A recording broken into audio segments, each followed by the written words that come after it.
लंगेट में अल्हम्दुलिल्लाह इंशाअल्लाह इरफान पंडितपुरी नए एमएलए होंगे। और मैं एक बात बता दूं सरकार को, the fairness of this election will be judged by लंगेट रिजल्ट। बच्चा बच्चा जानता है कि पंडितपुरी साहब वहां जीते, और ये मैं जानता हूं और इरफान जानता है कि उसकी लड़ाई वहां के लोकल कैंडिडेट के खिलाफ नहीं है, पूरी एस्टैब्लिशमेंट के साथ। वो पूरी एस्टैब्लिशमेंट के खिलाफ लड़ रहा है। और जहां जहां हम गए लंगेट में, हमने देखा कि किस तरीके से, किस मोहब्बत से लोग निकल कर आ रहे हैं लंगेट कॉन्स्टिट्यूंसी में। लेकिन उसका अल्लाह जानता है और मैं जानता हूं कि कैसे जो है वो किन पावर्स के खिलाफ लड़ रहा है। But I have to give him credit कि उसको भरोसा है अपने अल्लाह पर और लड़ रहा है, मर्द की तरह लड़ रहा है अगेंस्ट ऑल ऑड्स, एंड इंशाल्लाह ही विल डू इट। ये जो ये ड्रामा वाले हैं, ये कितने मतलब पर्दे के पीछे इनकी दोस्तियां यारी किन किन लोगों के साथ है। अगर कश्मीर के लोगों को सही पता चल जाए तो वो तो they will be shocked, is this the person who we voted for. जो हमने देखा लंगेट में क्या होता। और मैं सरकार से भी कहता हूं, लड़ने दे, लोगों का बैटल है, आपका क्या लेना देना है। Why are you hell bent on recreating 87? Sir आपको कौन चीजें मजबूर कर रहे हैं कि आपको लग रहा है कि 1987 रिपीट होगा यहाँ से? मैं मतलब लंगेट के बारे में तो मैं कंफर्म हूं कि हमारा कैंडिडेट जीता हुआ है। बट सज्जाद साहब, जो आपके अपोनेंट वहाँ पे वो कह रहे हैं कि पार्लियामेंट इलेक्शन में उन्होंने 40,000 के करीब वोट लिए थे, लेकिन पीपल्स कॉन्फ्रेंस वहाँ से खाली 20,000 के वोट के करीब वोट लिए थे उन्होंने। अब आपको सवाल सुनना, जलंधर की सीट जो है वो कांग्रेस जीत गई पार्लियामेंट में। उन्हें लिए 45,000 वोट। कितने लिए? 45। उसके एक महीना बाद असेंबली हुई। जिस आम आदमी पार्टी ने 15 लिए थे, उसने 56 लिए और कांग्रेस ने लिए 18। स्टैटिस्टिक्स में प्लीज मुझे चैलेंज ना किया करें, and do your homework well. Parliament and assembly are two different things all together, right? They are two different things altogether. There are 15 candidates there.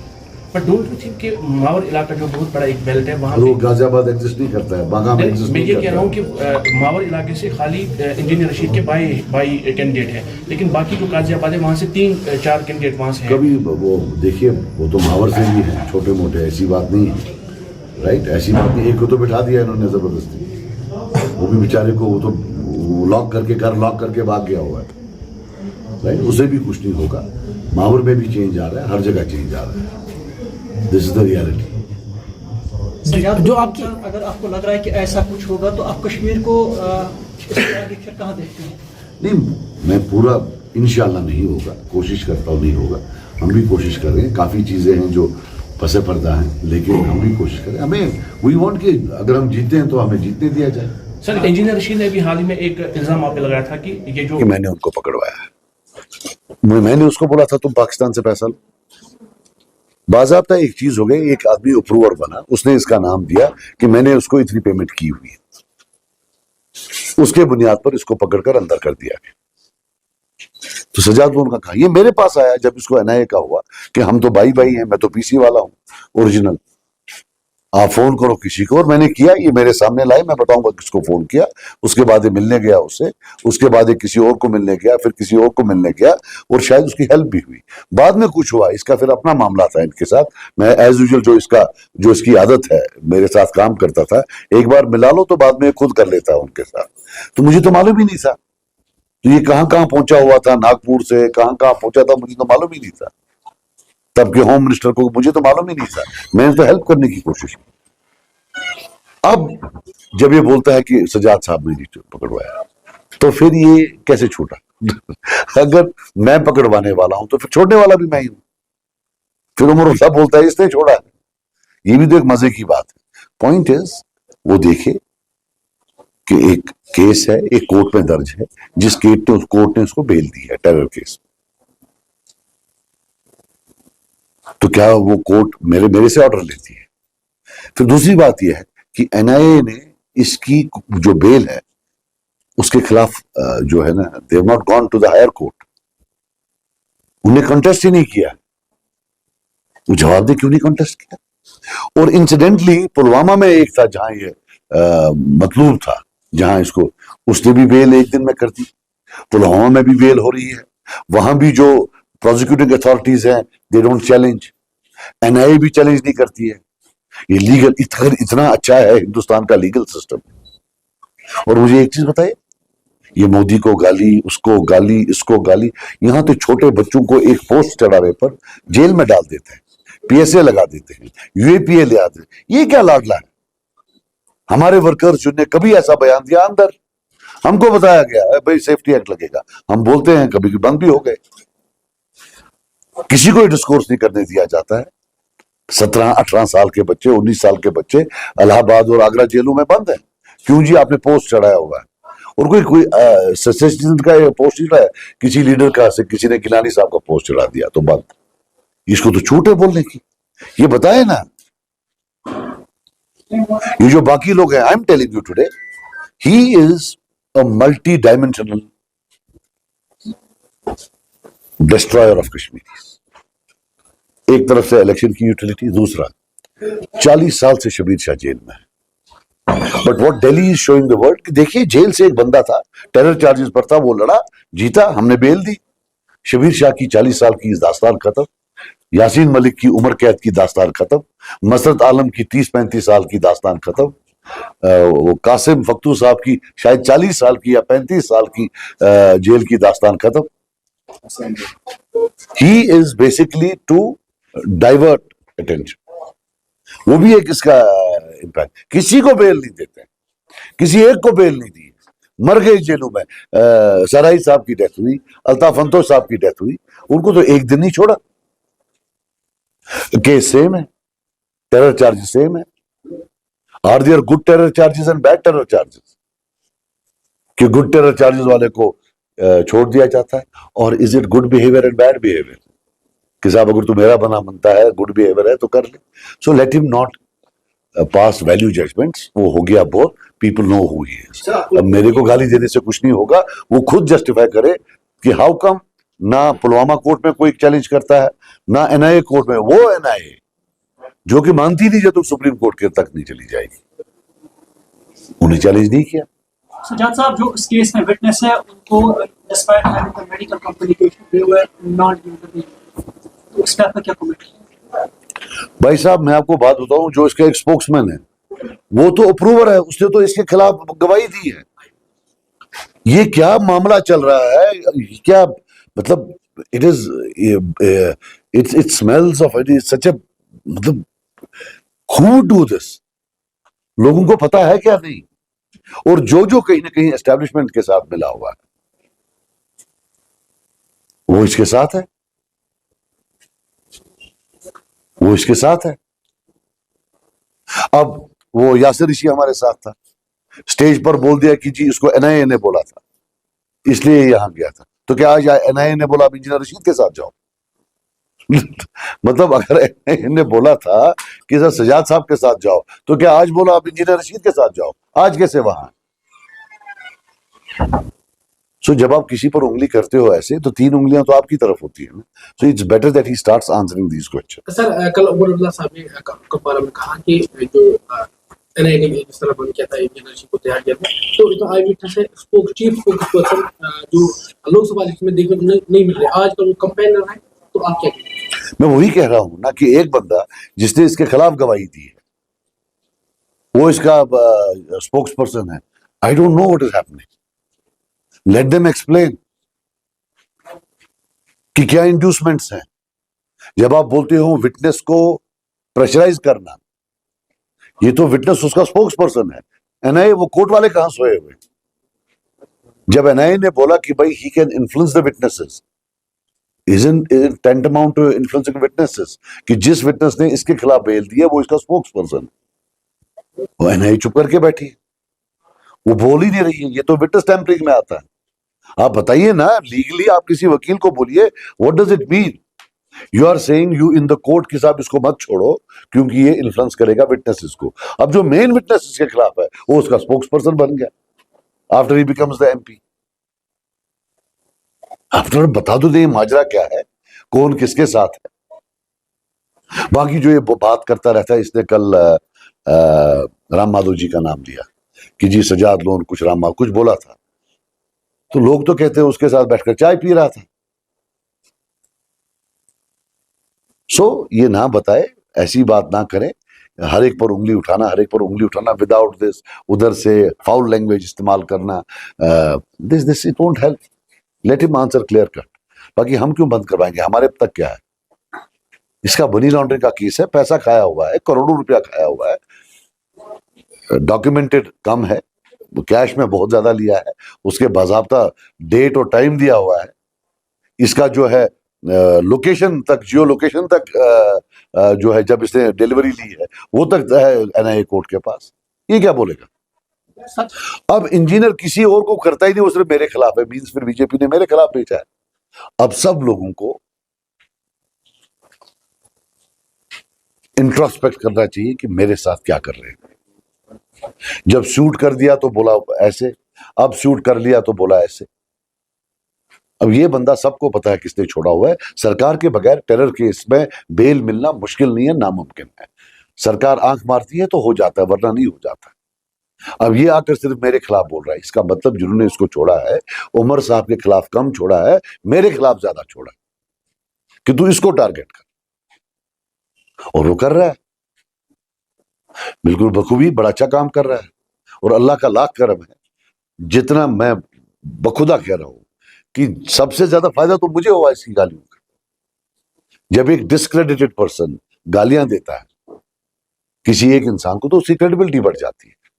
नहीं, उसमें I can't reply to everything that he says, तो उसमें कोई जरूरत नहीं है। सजा साहब, आज जो आपने यहाँ पे रोड शो का इनकार किया, तो वाजिब की अपना मसल पावर या अपना पावर दिखाने के लिए? नहीं, ऐसा नहीं। ये रोड शो इसलिए होता है एंथ्यूज करने के लिए, वर्कर्स को एक्टिवेट करने के लिए, खुश होते हैं, अपनी मोहब्बत का इजहार करते हैं, तो उसे एक जो है ना जोश बनता है कि फार्मिंग सीजन था तो एक्टिविटी काफी कम हुई, तो इसे जोश के लिए, मसल पावर के लिए नहीं। According to political observers they are saying कि शायद सजाद साहब की पार्टी जो है वो 4 से 5 सीटें शायद उनको मिल सकती है, तो आपका क्या है उस हवाले से? अल्लाह करे ज्यादा लाए, उसमें क्या है, हम तो चाहते हैं उसे ज्यादा, और आएंगी भी इंशाल्लाह ज्यादा। सजाद साहब, अगर बीजेपी एडमिनिस्ट्रेशन क्लेम कर रहे हैं कि जो कानून पूरे इंडिया में चल रहे हैं वो कश्मीर में भी चल रहे हैं, लेकिन हमने देखा है कि एक आर्मी अफसर को एसएसपी ऑपरेशन लगवाया गया है, आप एज ए पॉलिटिकल लीडर उसको कैसे देखते हैं? किधर लगाया? गुलमर्ग में वो आज निकला, हम तो सवाल ही पैदा नहीं होता, हाईली कंडेमनेबल। और अभी अच्छा जिस सजाद साहब, अगर हम बात करेंगे कि जो पॉलिटिकल पार्टीज है वो बीसी है एक्विजिशंस में, जो कश्मीर का रियल मुद्दा है, यहाँ की बेरोजगारी है, यहाँ का एजुकेशन सिस्टम ठीक नहीं है, हेल्थ सिस्टम ठीक नहीं है, उस पर कोई बात नहीं कर रहा है, तो उस पर आपका क्या कमेंट रहेगा? देखो, मैं आपको बात बताऊं, अगर आप देखेंगे कंपेयर टू पार्लियामेंट, मैं आपसे रोज बात करता था, आज मैं पहली बार आपसे बात कर रहा हूँ। हमने तो किसी के बारे में कुछ बोला ही नहीं, we have not talked about anybody. लेकिन जो है कि हमारे बारे में लोग बात कर रहे हैं, हमें एक्यूज कर रहे हैं, लेकिन हमने तो किसी के बारे में नहीं बोला। आई स्टिल बिलीव कि देयर आर इश्यूज। 370 है, 35 है, इसका रिमूवल और जो illegality of removal is very very important. But मुझे काफी लोगों ने पूछा और मैंने बोला जो सबसे बड़ा प्रॉब्लम वो बेरोजगारी है, unemployment, and we are not, जितने भी हमारे मैनिफेस्टोस हैं, they are not oriented towards increasing employment. So I personally believe that हमें ऐसे प्रोजेक्ट्स, ऐसे इंस्टीट्यूशंस क्रिएट करने हैं जो एनेबलिंग एनवायरनमेंट क्रिएट करें to generate more employment. So जैसा मोस्ट ऑफ द पार्टी जो पॉलिटिकल पार्टीज है कश्मीर में से, वो ये कह रही है कि 370 की वो वापसी के लिए करेंगे, लेकिन एक इंटेलेक्चुअल क्लास का ये मानना है कि क्योंकि ये जो रिस्टोर करना है वो पार्लियामेंट में ऐसा मुमकिन ही नहीं है कि कभी भी कश्मीर की जो है वो मेजॉरिटी हो सकती है पॉलिटिशियंस की, तो उस वाले से आपका क्या कहना है? देखो, I will tell you something, yes you are right, if it look at numbers it's impossible, लेकिन ये है कि हालात सेम नहीं रहते, हालात बदल जाते हैं। तो मैं बिलीव करता हूं कि हालात हमारे फेवर में कभी ना कभी, this is what I believe. तो सर, जो नेशनल कॉन्फ्रेंस की जानिब से अभी मैनिफेस्टो हंदवारा बेच रहा है, उसमें ये कहा गया था कि if they come to power, they will certainly come to designate Handwara as a district. तो आपका मैनिफेस्टो थोड़ा सा अगर आप बताएं हमारा ये हमारा अलग मैनिफेस्टो है, मगर अगर डिस्ट्रिक्ट्स बनते हैं नए तो अगर डिस्ट्रिक्ट्स बनते हैं तो नथिंग लाइक दैट, उसमें क्या प्रॉब्लम है, हम तो सपोर्ट करेंगे ऐसा कुछ हो। और अगर बनते हैं तो बिल्कुल करेंगे, क्यों नहीं करेंगे। तो मगर करेगा कोई तो मैं ही करूंगा, और तो किसी के पास ताकत है नहीं करने की। सर साहब, जो आपने एक प्रोजेक्ट यहाँ दे दिया था जो नया बंक स्टोर है, लेकिन उस पर काम नहीं चल रहा है, तो उस वाले से आपका क्या कहना वो सरकार की गलती है, सरकार के पैसे हैं वहाँ, पीएमडीपी के अंडर है, उसका पैसा गारंटीड है, सब कुछ है, बट 80-90-70% तो हो गया है। सजाद साहब, कोई लीडर आप ये इल्जाम लगाता है कि इंजीनियर रशीद को बंद करने में उसका हाथ है, इंजीनियर रशीद का कोई लीडर ये कहता है कि उसे छोड़ने में ये हाथ है। आप क्लियर कर दीजिए कि आपका कहाँ तक उसमें हाथ है। यस, उमर साहब ने पहले बोला बंद करवाने में हाथ है, फिर बोला छोड़ने में हाथ है, तो अब मुझे खुद नहीं समझ आती है मैं बंद करवाने वाला हूँ या छोड़ने वाला हूँ, छुड़वाने वाला हूँ। तो कल शायद जो इंजीनियर साहब हैं, उन्होंने कहा है कि मतलब कि मैंने उनको बंद करवाया। ठीक है, मैं आपको बात बताऊं, अगर मैं बंद करवाने वाला हूं, मतलब ये जो फिर जुडिशियल सिस्टम है, अदालतें हैं, पुलिस है, ये सब गलत है कि वो सजाद लोन बंद करा सकता है। तो जो फिर उसका रिलीज है, तब वो कोर्ट को बोलता है कि कोर्ट ने मुझे छोड़ा, तो फिर ये वही कोर्ट है ना जिसने मेरे कहने पर उसको बंद रखा है। फिर एक ही सच हो सकता है ना, या मैंने रिलीज करवाया है मींस कि कोर्ट ने रिलीज नहीं किया है। दो में से एक ही बात बोले ना, कि जब उसको छोड़ते हैं तो कोर्ट अच्छी चीज है, जब उसको बंद रखते हैं तो बोलते हैं ये सजाद लोन ने बंद करवाया हुआ है। मैंने बंद ही कराया है, उसको मनी लॉन्ड्रिंग में पकड़ा है, उसने पैसा लिया हुआ है पाकिस्तान से, राइट, कुछ ज्यादा नहीं, कम ही लिया है, और जो जिसकी बैंक की डिटेल्स हैं, बाकी कैश में लिया है, तो उसका उतना मुझे नहीं मालूम है, उसके लिए बंद है वो आकर बोले कि क्या उसके ऊपर मनी लॉन्ड्रिंग का केस है या नहीं है। और उसमें ये नहीं है, काफी लोग हैं, सब वहां पड़े हुए हैं। उसमें से एक अशरफ सहराई साहब की डेथ जेल में हुई, गिलानी साहब के सन इन लॉ अल्ताफ फंतो साहब की डेथ जेल में हुई, दूसरा जहूर साहब है, उनका कैंसर है, वो भी एक होम जेल में बंद है। तो बाहर सिर्फ ये आए और कोई उनमें से बाहर नहीं आए। तो ये इनकी कहानी है। मैं कहां से बंद करूं और मैं क्यों बंद करूं, ये है कौन मैं इसको बंद कराऊं, किस बाकी पैसे का इसका प्रॉब्लम है। मैंने इसको पहले भी छुड़वाया था शायद 2006 में, तब इसने कुछ चिट्ठी लाई थी, किसी को दिया था तो पकड़ा था, तब भी वो 1.5 लाख रुपया था कुछ, वो इसको आगे देना था किसी और को, क्योंकि डबल काम करता था ना ये, तो वो इसने घर में रखा हुआ था, फिर पुलिस ने जाकर वो रिकवर किया। सो ये पैसों का प्रॉब्लम इसको पहले से है, नया नहीं है। ये जो ये कपड़े वपड़े बाकी चीज ये पहले से थे, ये वो पैसों का प्रॉब्लम इसका पहला प्रॉब्लम ये है। मुझे पता बहुत, मेरे साथ काम किया हुआ है, मेरे अंडर काम किया हुआ है, पॉलिटिक्स में मैं लाया हूँ, लोन साहब नहीं लाए हैं, मैं लाया हूँ। बोलने तो दे यार, तू उधर का ही बोलता है, ये गलत बयान ही करता है, मैंने लाया है पॉलिटिक्स में। तो अब मुझे इतनी इसकी मालूमात है, तो ये कितना छुपाएगा बेचारा मेरे से जो है। सो वो नहीं है, वो जो है मैं आपको बता रहा हूँ, पैसे का इसका पुराना प्रॉब्लम है, और वही उसी में यहाँ भी फंस गया है। मैं क्यों किसी को बंद कराऊं, यहाँ इतने लोग हैं और किसी को क्यों नहीं बंद कराया।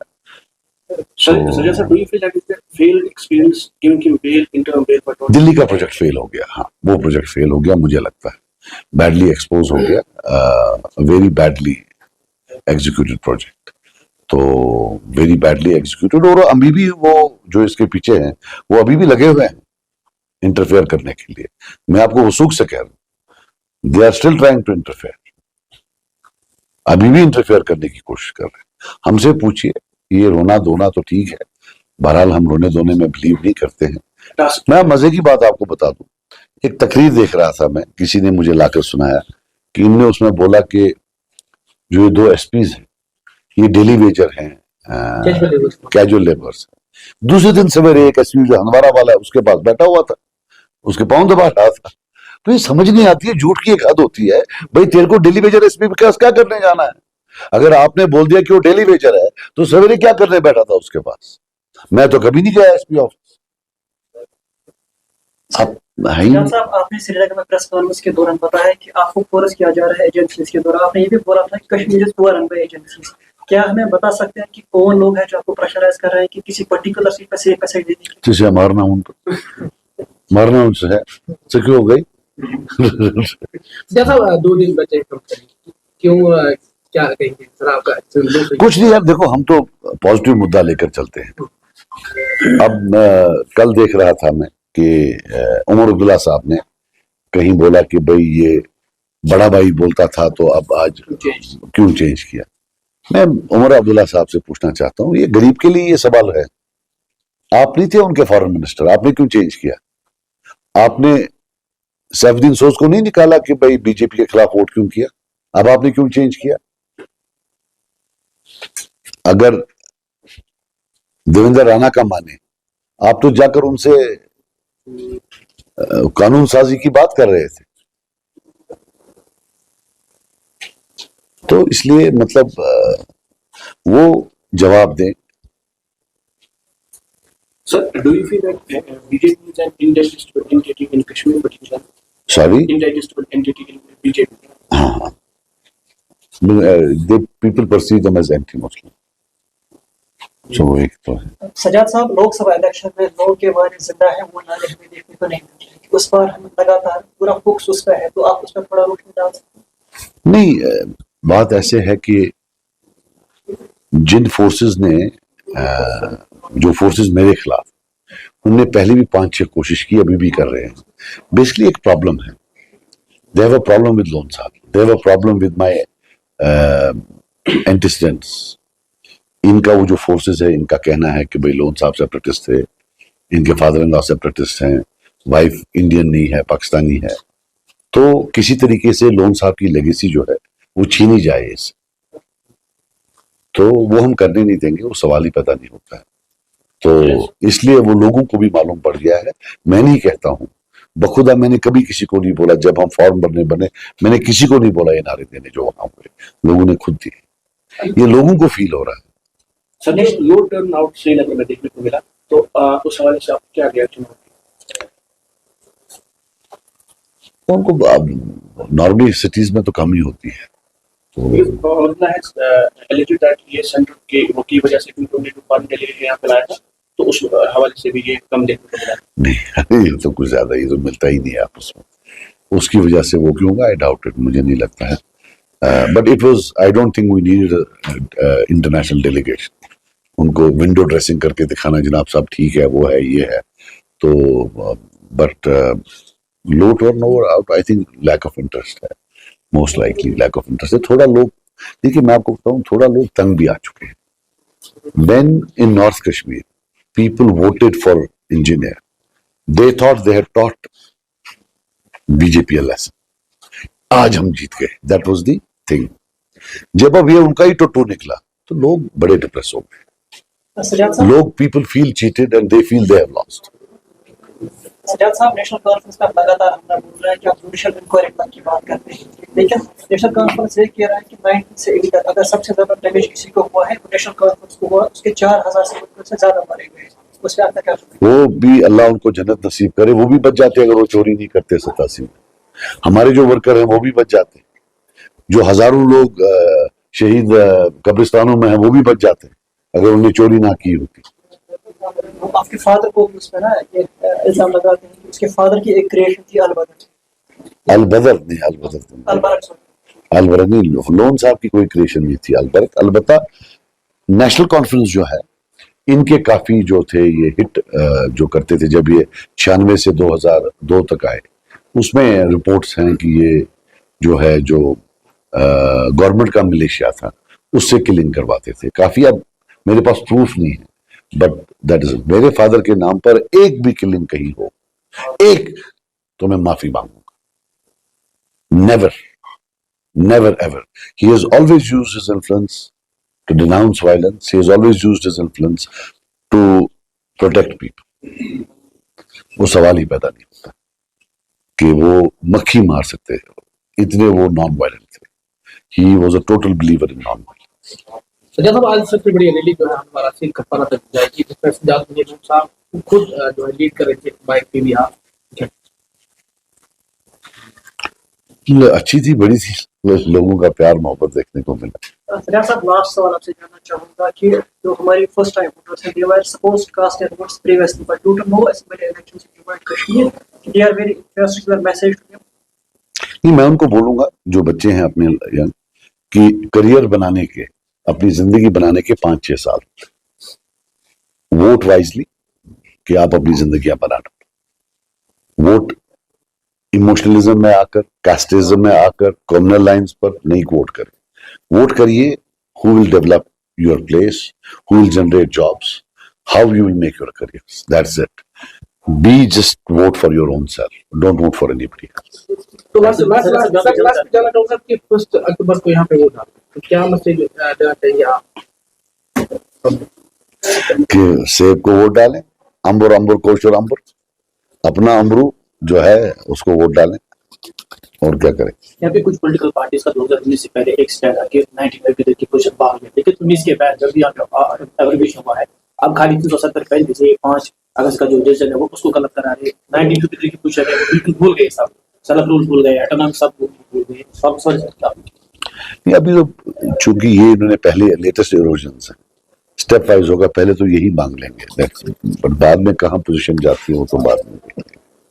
आखिर भी जानना चाहते हैं, आप ये निर्देश माने कि बीजेपी को उसका सपोर्ट मिल रहा है, वहीं पे बीजेपी ने हंदवाड़ा में अपना कैंडिडेट उठाया और लंगेट से उन्होंने कोई कैंडिडेट नहीं उठाया है।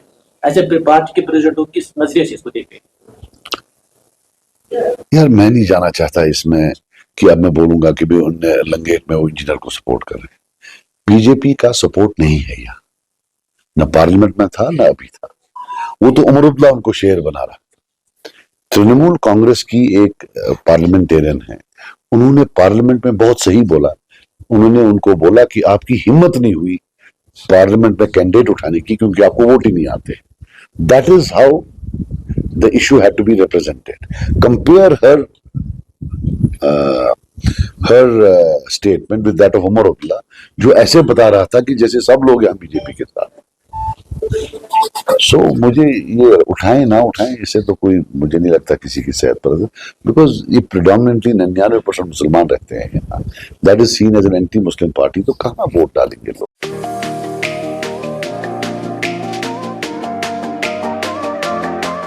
अब आ गया है ईवीको, एक ऐसा L5 इलेक्ट्रिक ऑटो जो करेगा आपकी हर समस्या का समाधान और देगा हर ऑटो को मत। जी हाँ, ई राइड है एक ऐसा इलेक्ट्रिक ऑटो जिसमें ड्राइवर सहित 7 लोगों के आराम से बैठने की जगह है, जबकि 6 सवारी बिठाना भी है अलाउड। 10,000 वॉट की पावरफुल मोटर चढ़ जाएगी खड़ी चढ़ाई। 17 किलोवाट की 230 AH की बैटरी देती है 150 किलोमीटर से भी अधिक की माइलेज, वो भी 3 साल की वारंटी के साथ, क्योंकि इसमें लगा है एडवांस बैटरी मैनेजमेंट सिस्टम, जबकि बैटरी चार्ज करने के लिए है एक इजी होम चार्जर। उबड़ खाबड़ सड़कों के लिए मजबूत शॉकर, सस्पेंशन व बड़े टायर। चोरी से बचाव के लिए इसमें लगा है GPS सिस्टम, डिजिटल डिस्प्ले, मजबूत मेटल बॉडी के साथ। मैदानी इलाकों में चलने के लिए है इको मोड, जबकि पहाड़ी इलाकों में चलने के लिए है पावर मोड। ई राइड में है चमकदार इंडिकेटर और तेज रोशनी की हेडलाइट। इसमें आपको मिलेगा inbuilt mobile charger, fire instrument, first aid kit और दमदार ब्रेकिंग सिस्टम भी। यानी अब सभी इलेक्ट्रिक ऑटो से ई राइड है सबसे अधिक दमदार व पावरफुल, और ये मात्र पैसेंजर में ही नहीं बल्कि कार्गो में भी उपलब्ध है, वो भी अधिक स्पेस के साथ, जिसे कहा जाता है छोटा हाथी। तो देर किस बात की, आज ही आएं और ले टेस्ट राइड। हमारा पता है Jammu HEVs private limited, yard number 6, plot number 37, transport Nagar, main street, Jammu. Mobile number 9780868883, 9070770000। Jammu Kashmir की खबरों के लिए जुड़े रहिए JK अपडेट के साथ।